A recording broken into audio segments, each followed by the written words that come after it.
আসসালামু আলাইকুম। আমি সঞ্জিদা সঞ্জু। আমরা শিল্প চ্যানেলের পক্ষ থেকে স্বাগতম জানিয়ে শুরু করছি আমাদের আজকের পর্ব। এই পর্বে আমরা 2025 যারা এসএসসি পরীক্ষা দিতে যাচ্ছ তাদেরকে কথা দিয়েছিলাম বোর্ড বইয়ের এমসিকিউগুলো আমরা শেষ করে দিব।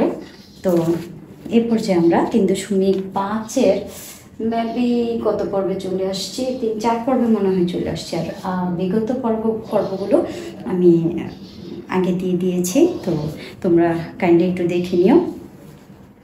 পর্যায়ক্রমে সবগুলোতে আমি দেওয়ার চেষ্টা করব। তো দেরি না করে চলো শুরু করে দিচ্ছি। এখানে প্রশ্নগুলো আমি উঠিয়ে রেখেছি, দেখো এখানে একটা উদ্দীপক দেওয়া আছে অ্যাজ লাইক সৃজনশীলের মতো। এটা কিন্তু দেখো, এটা দিয়ে কিন্তু একটা সৃজনশীল প্রশ্ন আসতে পারে, ঠিক আছে? দেখো x⁴ - x² + 1 = 0 হলে নিচের 8 থেকে 10 নং প্রশ্নের উত্তর দাও। এই উদ্দীপক দিয়ে তোমরা 8, 9 এবং 10-এর উত্তর দিতে হবে, ঠিক আছে? এখন এটা কি বলছে দেখো, x² + 1/x² এর মান নির্ণয় করো। মান নির্ণয় করলে আমরা কি করব, এই উদ্দীপকটুকু অর্থাৎ যে মানটা দেওয়া আছে আমরা এখানে এটা নিতে হবে, দেওয়া আছে এটা। তাহলে কনমের অ্যান্সার যদি হয় বা আমরা যেভাবে আর কি খাতায় অঙ্ক করব আমি ওইভাবেই তোমাদেরকে দেখিয়ে দিচ্ছি। = 0, এটাই তো আমাদের মান দেওয়া ছিল। তো এই মান থেকে আমরা এটা কিভাবে বের করব দেখো, সবসময় মনে রাখবা x এর পাওয়ার অথবা যে কোনো চলকের পাওয়ার যখন মানে প্রথমটা থেকে দ্বিতীয়টা যার একটু কম থাকবে, চলকের পাওয়ার যার তুলনামূলক কম থাকবে সেটা আমি রাইট হ্যান্ড সাইডে পাঠিয়ে দিব, ঠিক আছে?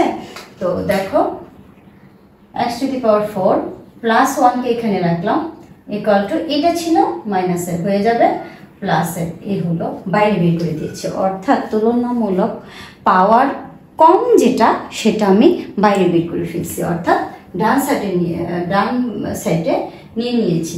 এখন দেখো এটাকে আমরা এইখানে যে আছে ডান সাইডে আমরা যাকে পাঠিয়ে দিব তাকে দিয়ে আমরা সকল পদকে ভাগ করে নিব। তাহলে x⁴ নিচে x² এটা দিয়ে ভাগ করছি, প্লাসের প্লাস 1 x² = এটাকেও ভাগ, অর্থাৎ উভয় পক্ষকে x² দ্বারা ভাগ করেছি। অর্থাৎ ওই পাশে যে চলে যাবে ডান পক্ষে যাকে আমরা পাঠিয়ে দিব তাকে দিয়ে left hand side and right hand সাইডে যারা থাকবে তাদের সবাইকেই ভাগ করে নিব, ঠিক আছে? তো এই ক্ষেত্রে আমরা কি পেয়েছি, এখান থেকে 4টা x আছে উপরে, নিচে আছে 2টা, তাহলে আমি আরো পেয়ে গেলাম 2টা। বাঘের সময় সবসময় পাওয়ার বিয়োগ হয়, বাঘের সময় সবসময় পাওয়ার বিয়োগ হয়, বিয়োগ করলাম। প্লাস এখানে বিয়োগ করা যাচ্ছে না, যা আছে তাই আমি লিখছি, ঠিক আছে? এখন দেখো এখানে উপরে x² আছে, নিচে আছে x², হর x², লব x², তার মানে এটা কাটাকাটি করলে আমি এখানে 1 পেয়ে যাচ্ছি। এইটা একটু দেখো তো, x² + 1/x² এর মান কত? তাহলে এটা তো x² + 1/x, এখানে এর মান 1, তাহলে এখানে কি 1 আছে? আচ্ছা হ্যাঁ, এখানে 1 আছে, গ নাম্বার, ঠিক আছে? তাহলে এখানে গ নাম্বার 1 आंसर, ঠিক আছে? তাহলে 9 নাম্বারটা কি বলছে? 9 নাম্বারটা বলছে x + 1/x² এর মান নির্ণয় করো। আচ্ছা, এটা যদি আমরা মান নির্ণয় করতে যাই,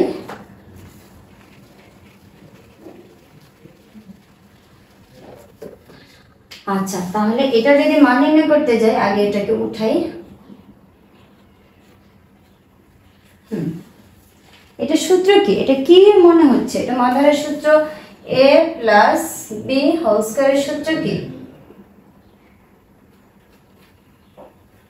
a² + 2ab + b²। এটাকে যদি আমরা সূত্র লিখি a² + 2ab + b², ওকে? এখন দেখো আমাকে জিজ্ঞেস করছে এটা, তাহলে এটা আমরা শুধু এই যে পাশাপাশি লিখে রাখলাম। আর এই যে এটা কিন্তু যেহেতু এটা হর হিসেবে আছে, এটা লব কেটে ফেলতে পারছি, সো আমরা এখানে এই যে এটা আর এটা পাশাপাশি লিখছি, x² প্লাস এটা যদি ভেঙে নাও 1/x² হচ্ছে, ওকে? তাহলে এখানে আমার হাতে রয়ে গেল 2, বা এটা যা আছে আমি শুধু দেখে বসিয়ে দিচ্ছি। এই যে এরকম একটা সিচুয়েশন দেখো, এক্স স্কয়ার প্লাস 1/x এর মান তো আমরা এখানে পেয়েছিলাম, এক্স স্কয়ার প্লাস 1/x এর মান আমরা 1 পেয়েছি। তো সেক্ষেত্রে আমি যদি এখানে 1টা ব্যবহার করি প্লাস 2, তাহলে সুতরাং x plus 1/x square equal to 3 বের হচ্ছে।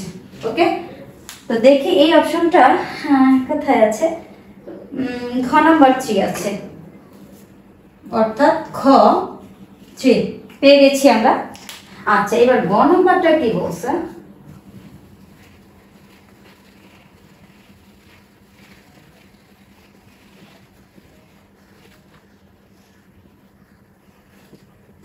আচ্ছা বন্ধুরা গ নাম্বার কি বলছে, বলছে এটা কি a কিউব, অর্থাৎ x কিউব প্লাস 1/x কিউবের মান নির্ণয় করো। তাহলে 1/x কিউবের মান এটা a cube plus b cube, অর্থাৎ আমাদের একটা সূত্রের প্রয়োজন হবে যেহেতু মান নির্ণয়, তাহলে a cube plus b cube. আমি বারবার বলছি বন্ধুরা, আমার চ্যানেলে প্রত্যেকটা 3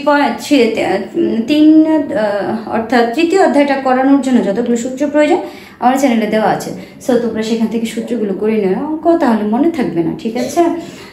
তো এটা সূত্রটা কি হবে, a প্লাস b তার whole cube minus 3ab into a plus b। এই ক্ষেত্রে আমরা এটা যদি এই যে a cube plus b cube, তার মানে এই সূত্রটা এখানে আমরা অ্যাপ্লাই করব, এই মানটা আমাদের প্রয়োজন হবে, তাই আমি এটা লিখে রেখেছি। তো বন্ধুরা একটা জিনিস খেয়াল করো, আমরা যখন এটা লিখব এমন একটা সিচুয়েশন আসবে এখানে a প্লাস b, অর্থাৎ এইরকম, এটা দেখো a প্লাস b, তাহলে এই সূত্রটা তো আমাদের লাগবে। তাহলে আমরা কি লিখতে পারি না, হ্যাঁ 10 নং অঙ্কের মধ্যে এটা এই মানটা কোথা থেকে পেয়েছিলাম, 1/x ইকুয়াল টু 3, এটা পেয়েছি কোথা থেকে, 9 নং থেকে, অর্থাৎ 9 নং হতে, 9 নং হতে আমরা এটা পেয়েছি। ওকে, এখন এটা মুছে ফেলি, এটার মধ্যে কিন্তু স্কয়ার ছিল, তো এটাকে আমরা তো এটার মানটা বের করতে হবে মূলত স্কয়ারটা ছাড়া।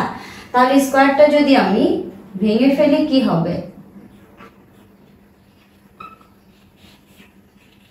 ওকে, তাহলে এটার মান বের হয়ে গেল 1/x plus 1/x equal to √3, অর্থাৎ এটার মধ্যে যে সূত্রের মধ্যে যে মানটা কাজে লাগবে সেটা আমি বের করে নিয়েছি। এখন দেখো, সুতরাং a cube plus 1/x cube. এখন দেখো আমি যদি সূত্র লিখি, এত এর মান যদি আমি নির্ণয় করতে চাই, সূত্রটা কি হবে, এই সূত্রটা আমি এখানে অ্যাপ্লাই করব, a প্লাস b তার whole cube minus 3ab minus 3ab plus sorry a plus whole cube minus 3ab into a plus b। এখন দেখো এই মানটা কেন নিয়েছিলাম, কারণ আমার এখানে এমন একটা সিচুয়েশন আসবে, আমি তো বুঝতেই পেরেছিলাম। তো এটার মান কত দেওয়া আছে, পেয়েছিলাম √3, তো এটার উপরে আছে 3 মাইনাস এটা কেটে দাও, তাহলে এখানে 3 আর এখানে কি দাঁড়াচ্ছে √3, ঠিক আছে। এখানে একটা √3 পেয়েছি, আর এইটা কি হবে কিউব, এখানে দেখো যখন কিউব থাকবে আর রোড থাকবে, যদি স্কোয়ার থাকে রোড আর স্কোয়ার ভ্যানিশ হয়, কিন্তু যখন ঘন থাকবে তখন কিন্তু সেই সংখ্যাটা নিজে আগে বসবে। দেখো এই যে 3, এই যে যখনই এমন ঘন সিচুয়েশন আগে সে আগে নিজে বসে, তারপর √3 হয়ে যায়, ঠিক আছে। এখানে পাওয়ারটা এখানে দিয়ে দিবা, মনে মনে যে পাওয়ারটা এখানে দিবা, আর এখানে যেটা থাকে সেটা তোমরা খালি বসায় দিবা। এখানে যদি 5 থাকতো তাহলে আমি এখানে 5 দিতাম, 6 থাকলে 6 দিতাম। ওকে, তাহলে দেখো মাইনাস এখানে কি আছে √3, এটা আছে প্লাসে, এটা আছে মাইনাসে, তাহলে কি ভ্যানিশ হয় না, এটা কাটা দাও, তাহলে এটা চলে গেছে, এটা চলে গেছে, তাহলে এখানে মান কত বের হচ্ছে 0। তো এখানে আমাদের 0 মান আছে গণন ইকুয়াল টু 0। তাহলে বন্ধুরা আমাদের এই পর্বটা এখানেই সমাপ্ত করছি। তো বন্ধুরা আমি কিন্তু পর্যায়ক্রমে মানে এসএসসি 25 স্টার্ট হওয়ার আগেই কিন্তু আমি তোমাদের বোর্ড বইটা শেষ করার চেষ্টা করবো ইনশাল্লাহ। তো তোমরা আমার পাশে থেকো, তো ভালো থেকো, আসসালামু আলাইকুম।